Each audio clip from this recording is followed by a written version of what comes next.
Hey everyone, and welcome back to Civil Convo with Rachel.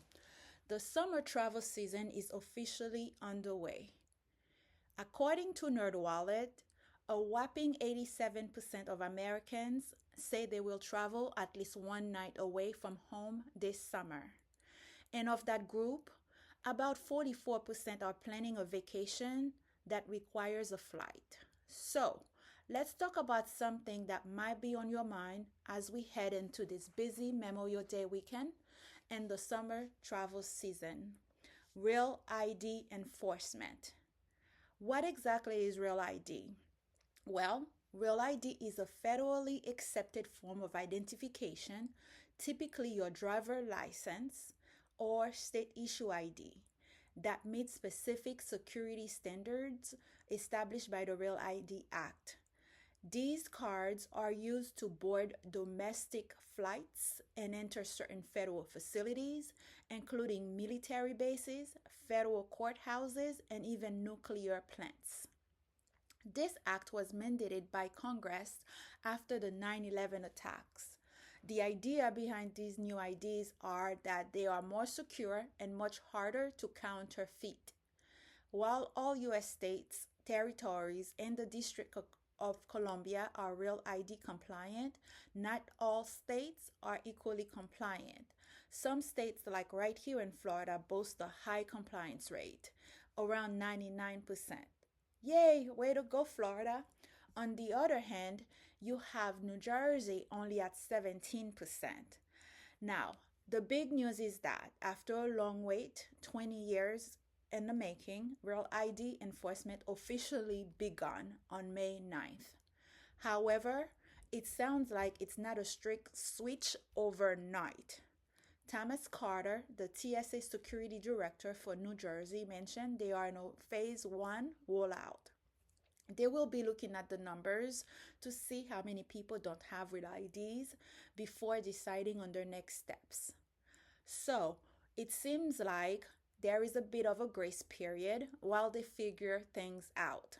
Nonetheless, this phase one shouldn't lull you into a false sense of security. You will need a real ID or other acceptable form of identification for your flight, or expect delays. Think about it.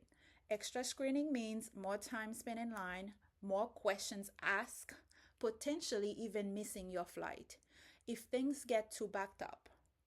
And let's be honest, nobody wants to start their adventure with that kind of stress. So, if you haven't already, now is the time to double check your driver's license or state issue ID. Does it have that little star or the American flag in the upper corner? That's the telltale sign that it's Real ID compliant. If it doesn't, don't panic. According to recent report, and I'm quoting here, some traveling without compliant IDs on the first day of enforcement receive extra screening and red flyer warning notice. And the good news is there are other acceptable forms of identification for domestic air travel. These include a valid U.S. passport, a passport card, military ID, and a few other federal government issue IDs.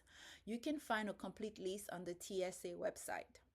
And also, it is not too late to get Real ID compliant. I read a CBS News article from a couple of weeks ago that the deadline has created a rush at DMVs across the country. In Florida, Miami-Dade County, local authorities even discovered scalpers hoarding free DMV's appointments and selling them for up to $250.